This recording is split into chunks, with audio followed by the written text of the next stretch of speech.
Dobrý deň, prajem vám peknú nedeľu. Dnes si povieme niečo, ako fungujú orgány činné v trestnom konaní.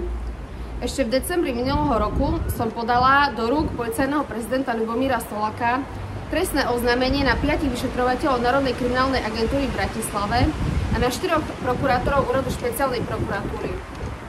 S tým, že ak podáte trestné oznámenie na vyšetrovateľa, spis mu má byť bezodkladne odňatý a má byť postupený inému vyšetrovateľovi, respektíve v tomto prípade, keďže som podala trestné oznámenie na 5 vyšetrovateľov Národnej kriminálnej agentúry v Bratislave, čo je asi polovica oddelenia, nemôžu kolegovia vyšetrovať svojich vlastných kolegov.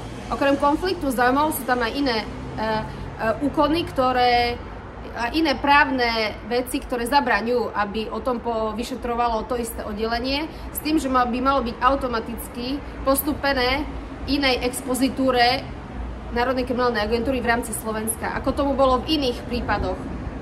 Zároveň mám za to, že ak už podáte trestné oznámenie na vyšetrovateľov NAKY, vyšetrovateľka Gavurová už nemala právo ďalej postupovať v vyšetrovaní a zároveň nemala ani právo odmietnúť hromadné trestné oznámenie vymazaných rodičov, kde sa aj v uznesení o odmietnutí priamo vyšetrovateľka Gavurová dopustila ďalšieho trestného činu, a to je neoprávnené nakladanie s osobnými údajmi.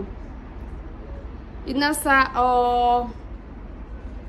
škandál, čo sa týka policajného zboru v Bratislave a fungovania celkovo orgánov činných v trestnom konaní pri zločinu na maloletých chránených osobách, kedy naše maloleté deti sa nemôžu nejako brániť, tak ich budem brániť aspoň ja. Zároveň tým, že som podala do rúk policajného prezidenta Ľubomíra Soláka toto trestné oznámenie, mal o tom vedomosť, zároveň si to dal na vedomie novému ministrovi vnútra Šutejovi Eštokovi. Čiže obidvaja páni sú informovaní ako najvyšší predstavitelia týchto štátnych inštitúcií a dosadení politikmi. Nesú nielen rovnako trestnoprávnu zodpovednosť formou spolupáchateľstva, ale sú aj politicky zodpovední za to, že ako vyšla nedávno správa z reedukačných zariadení, aké zločiny sa páchajú na maloletých, rovnako a ešte závažnejším spôsobom a ešte o ten počet z reedukačných zariadení a týraných a bitých detí je mnohonásobne viac. Bavíme sa o tisíckach takýchto vymazaných rodičov a o porušení nielen zákonných, ale aj ústavných práv našich detí. Takže sú to zločiny páchané na maloletých deťoch organizovanou zločineckou skupinou, kde stále dookola sa jedná o tých istých ľudí. Chcela by som uviesť, že podľa môjho názoru hlavou tejto organizovanej zločinskej skupiny, ako dávno uvádzam, je Marica Pirošíková, bývalá zástupkyňa Európskeho súdu pre ľudské práva a súčasná poradkyňa nového ministra spravodlivosti Suska, kde sa musela porúčať z tohto ministerstva kvôli po proteste za naše deti. Čo je absolútny.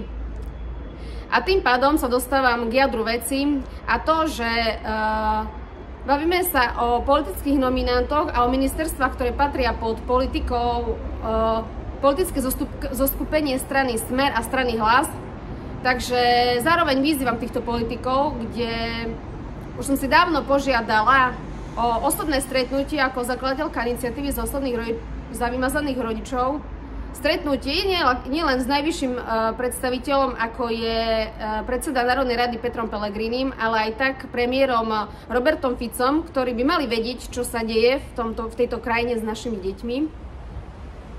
A s tým, že keď Šutaj Eštok vedel dať trestné oznámenie na nemocnicu svätého Michala a na Deleja staršieho, v mojom prípade figuruje Delej mladší, kde prokurátor ničí a šliape po dôstojnosti, po ústavných právach môjho syna a zároveň iných nominantov, ktorí boli podosadzovaní a spätne týmito politikmi vrátení do svojich funkcií, ktorí sú aj za súčasného stavu figurujú v tejto organizovanej zločineckej skupine. A je na čase, aby títo zločinci niesli nielen trestnoprávnu, nielen disciplinárnu, ale aj politickú zodpovednosť. Máme tu novú vládu, nové sľuby, prešlo tých povestných 100 dní Praktiky sa nezmenili, trestné činy sa nevyšetrujú a poviem ešte pikošku, že keď som bola nahliadnúť do spisu, kde mi vyšetrovateľka Gavurová po 5 mesiacoch skoro žiadneho úkonu, keď som ostala šokovaná, že vlastne či má teda nariadené alebo vlastne už z výsledkov jej práce vyplýva, že sa absolútne nevenuje vyšetrovaniu tohto hromadného trestného oznámenia, že či sú na ňu tlaky a je záujem nevyšetriť tieto zločiny maloletých detí, tak povedala, čo vám poviem, áno. Takže sama potvrdila, že táto organizovaná zločinecká skupina má chapadla všade a hlavne ich má teraz v predstave v